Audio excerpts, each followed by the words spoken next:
Corner Store Television. I find it so fascinating how everybody is so forgiving in this country.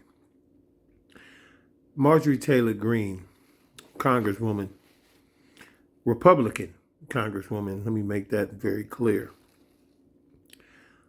who turned the tables and changed her stance and attitude toward our current president, the 47th president of the United States, and we all know who that is.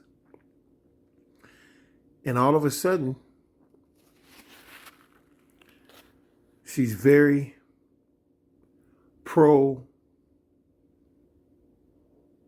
should I put this?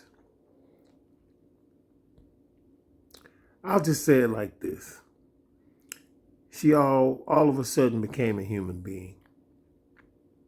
Someone who was sympathetic toward the victims of sexual assault and pedophilia. Someone who believes that money in politics is a terrible, terrible thing and causes dissension and corruption. Also believing that we need to be taking care of our citizens here in the United States versus doling out billions of dollars to foreign governments. And usually that's done because they want to have influence with those countries for whatever reason, natural resources and whatever. But I find it so ironic how people are so forgiving, having heard this woman's rhetoric before in regards to minorities, Muslims, the economy, immigration, and sometimes saying some of the most horrifically racist things that someone could say without actually saying nigger. I don't hold my tongue when I say the N-word. I don't say the N-word, or I say the word nig. A lot of people are going to be shocked by this and probably offended, as you should be. As a black man, we've taken that word and we use it for whatever the hell we want to use it for. If you're going to label us that, we're going to laugh at that and use that. I'll say this, though. Everybody is suckers in this country. The political spectrum in the United States, all the way from its inception, is smoke and mirrors. Don't be fooled. Millions and millions and millions of people run to those polls for all the legislation from the state level to the federal level, thinking if they vote for this person or that proposition or this or that things will sway in the favor of not only you, but other citizens like you, and things will change. Or if you put that girl or that guy or that person in that Senate seat or congressman's chair or the presidency, that things will start swaying and looking up for you. When in actuality, you've been played for a fool several times. Over hundreds of years, you've been played for a fool. And that's white, black, Asian, Hispanic alike. We've been sold a dream that the United States of America is this place of a bastion of freedom and religious freedom to worship and pray and enjoy your life and take the capitalist plunge and become philanthropically wealthy and just live such a dynamic life in the United States while driving down the street, watching graffiti grow, homelessness burn like a wildfire in California, and also Karens and Kens all over the town telling you you can't barbecue, you can't sell water, your kids can't use chalk on the sidewalk, sell lemonade, you can't fish when you're black. Such a great, great place. Now, a lot of people are going to see this video, especially people who don't look like me, and they're going to say to themselves and also to this video through comments, and maybe even I'll be surprised and probably tickled pink to see somebody do a, what do they call those things? Let me see. What is it called? Ah, God. A stitch. And attach their video to this video telling me to get the hell out of the United States. Get your ass out of here, nigger. I'm pretty sure someone's going to say that. I wouldn't put it past them because I know what country I live in. I know what country I serve the military in. I know what country used to hang my people from trees and set them on fire and castrate them and put their balls in mason jars or whatever those jars were that you would put down in old grandma's basement to preserve. Yeah, I'm burping. I don't give a fuck. Just had a Haagen-Dazs. So, feeling kind of good. So I'm just sitting here. It's a little after 8 p.m. in Los Angeles, California. Beautiful, rainy and cold Los Angeles, California. Probably not as cold as where you are, if you're on the East Coast, Midwest, and South, and so on. But I just had to get on here and say, for all you people saying how Marjorie Taylor Greene has come around, and she sees it our way. She sees the guy that she used to be worshiping, and now all of a sudden she's resigning from Congress. She can't take it anymore.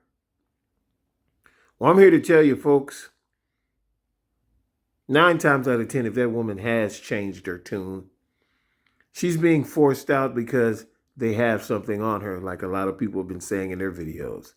And you're probably right.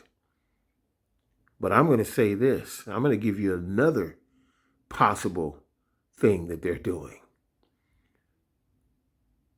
This movement, MAGA, Republicans, right, whatever you want to call them, it's very shrewd. And there are people behind these people, the real puppet masters behind these people. And they play the long game. The long game. You're probably asking yourself, what does he mean by that? Well, they're very smart and calculating. Rumor has it, when Obama won and became president, there was a contingent behind the scenes that started to put all this plan together for where we are today. Yeah, he won 2 terms.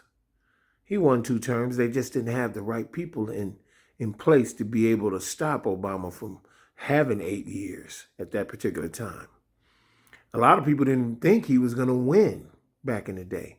Thought he had no fucking chance. This is what I heard. But he ended up becoming president anyway. Which is amazing, right? Because that meant America spoke. White and black alike. And to this day, Obama seems to be one of our favorite presidents. Whenever you see his videos or people out, they love him. They shake his hand the whole 9 yards. But it's never been about him. It's been about the shadow government behind everything that hated the fact that you had a dignified brother, educated, Harvard educated, leading this country and making pretty decent policy. And not even favoring black people. He didn't favor us. Obama actually became president and was still aligned with Wall Street and everything. I ain't mad at him. You know why? Because I know it's never been about helping us. Whether it's him in office, whether it's this other fucker that's in office now, it's never been about helping us. And I need everybody else to understand that and get with that program. I get all these people out here who are vote and we can do. They have agendas as well. I ain't gonna even name the stars and all these different people who support voting and all this other shit. I'm talking about what I do. If you look at what this video and you say, I agree with that, and you decide to rock with what I'm talking about, that's your choice. I'm not asking nobody to do anything, and I'm not trying to tell you to do something that I'm doing. What I am saying is the veil has been lifted for me. It's all smoke and mirrors. They lost me when Joe Biden was in office and they had the Senate and they had the Congress, and they didn't pass legislation to help none of us. That's all they talked about. That's all they talked about at that particular time. We get Senator Warnock from Georgia in and this other senator or congressman in, and we vote them and go to the polls. Everybody got their asses up and went to the polls, just like they said, just for them to be let down. Kamala Harris was VP, and they could pretty much do anything they wanted if there was a stalemate in Congress. She could be the deciding vote. They didn't use the filibuster. Not once. This country's political spectrum is all smoke and mirrors. And if you believe Marjorie Taylor Greene, who's leaving Congress in January for whatever reason, to run for governor or do whatever the fuck she's going to do in private life, don't get it twisted. People are very, very shrewd. It's about billions and trillions of dollars. Don't be surprised if she's falling on her sword now and the MAGAs told her to do so, just to rise up later on after Trump's out of office to take on the possibility of becoming a president, the first female president from the MAGA side. But I can guarantee you she's going to run because people all of a sudden respect her because she made the stance. Don't think that they're not playing us for suckers or playing y'all for suckers. To reinvent that woman as somebody she never was and never will be, just for her to run after Trump is out of office. Because I'm guaranteeing you right now, in 4 years, after this bastard tears up this government, it won't matter what gender you are, as long as it ain't him. And if it's on the MAGA side, why not have a white Republican blonde who was a vile, vile person at first, changed her tune during the horriblest time during the person she respected presidency, just to rise up again and act like she has a moral compass just to get in that office and still do the agenda that they've all been talking about anyway. Don't be fooled, y'all. Don't get fooled.